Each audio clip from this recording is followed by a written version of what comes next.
Okay, for this week's topic, we are asked to talk about cardiac shunts, and we have gone over in the recent lecture some cardiac shunts as well as some videos that have been provided on this week's course, week 6, from Dr. Nori about these cardiac shunts. Some specific ones are ASD, VSD, PDA, and PFO. For the first one that I would like to discuss and talk about is an ASD, an atrial septal defect. Failure of the IAS to close properly during fetal development, leaving a defect / a hole that allows blood to shunt across the IAS between atrias, both the left and right atrias. There are actually 5 types of ASDs, so I will be going over these ASDs. The first one is called an ostium primum, located in the inferior portion of the IAS. The second one is an osteosecundum, which is the most common ASD, one located at the mid portion of the IAS. The third one is the sinus venosus, located in the superior portion of the IAS near the junction of the superior vena cava and the right atrium. The fourth one is known as a coronary sinus ASD, located in the inferior septal area close to the coronary sinus. The fifth one is called a common atrium near the absence of the IAS, resulting in one common atrial chamber. So it's one, there's not two. We are told to make sure we utilize all windows possible to roll out these ASDs and to see the IAS properly. We're told that usually the SACs and sub provide the excellent visualization of an ASD. And for some echo findings for the ASD, atrial septal defect will present as an echo-free space alongside the IAS. We will see turbulent flow when we put on our color flow Doppler through this ASD. We have to document size, location, the direction, peak velocity, and pressure gradient. Evaluate any associated findings that this ASD or these ASDs can cause. Shunt location determines the equation and sample size. Okay. And for my second one, I would like to talk about a VSD, which is a ventricular septal defect. Failure of the IVS to close properly during the fetal development, leaving a defect that allows blood to shunt across the IVS between ventricles, left and right ventricles. In some cases, though, the shunt is between both ventricle and the atrium, so left and right ventricle and atrium, known as an endocardial cushion defect. There's also 5 different types of VSDs, just like the ASDs. The first one is a membranous / perimembranous.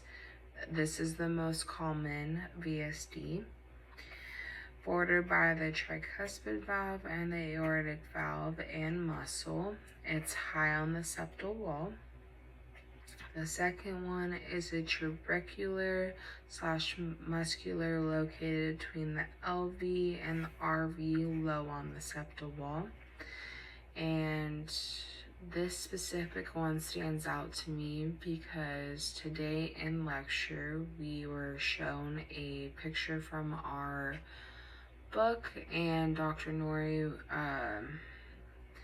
gave us a tip that due to this trabecular slash muscular VSD being close and low on the septal wall, being close to the apex, that when we are using our color Doppler, that we want to make sure we are covering the apex in order to evaluate and rule out any trabecular or muscular VSD. So that was really cool.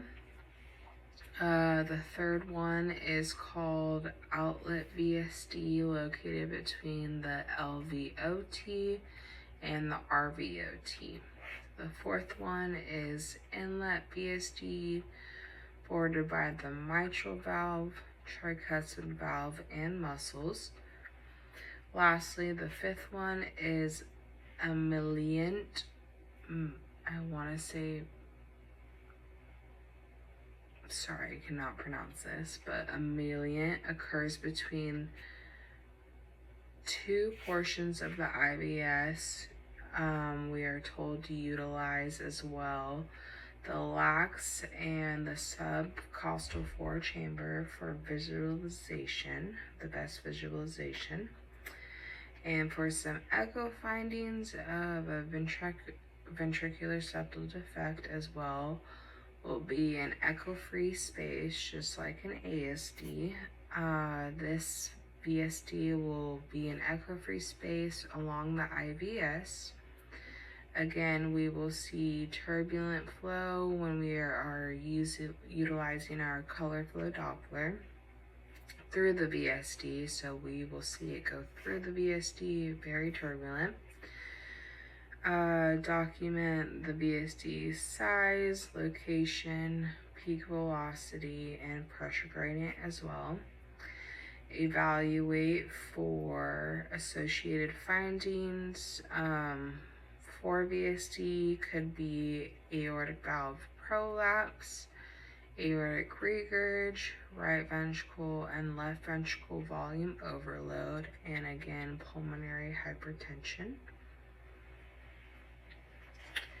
And for a PDA, this is the fail of the ductus arteriosus to close at birth, results in a PDA and causes abnormal communication between the aorta and the pulmonary artery that creates a systolic and diastolic murmur. This murmur can also be a high-pitched murmur.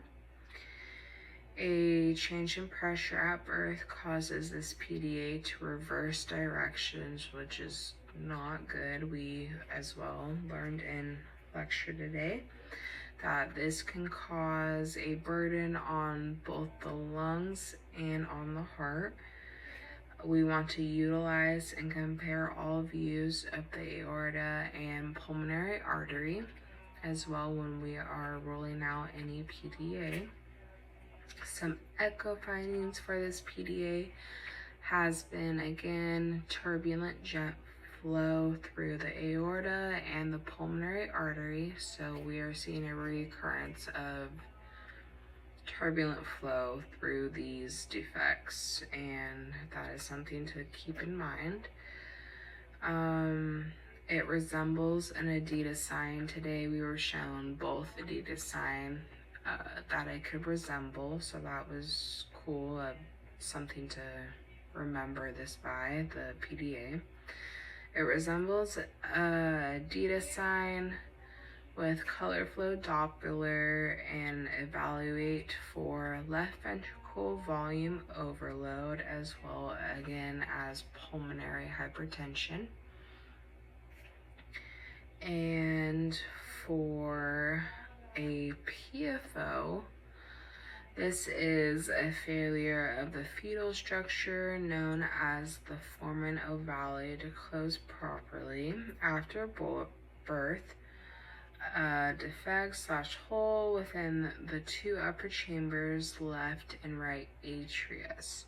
Again, we will see turbulent flow through this, and that is another thing we can use to evaluate a PFO. Again, we were taught as well within class that, I believe it was Timothy that mentioned, he really is hard on us about the true four chamber when we are evaluating such things as these defects like a PFO, due to the aorta shadowing out a possible PFO. So if we are not in a true four chamber, then we should not evaluate and assess for this. And once we are out of our five chamber, meaning the aorta is closed off and it can't override, we are in our true four, that a PFO could be possibly evaluated and seen when we are in our true four chamber. So just to watch out and make sure when we are evaluating for this specific one. And that is this week's topic on cardiac shunts, specifically ASD, VSD, PDA, and PFO. Thank you, bye.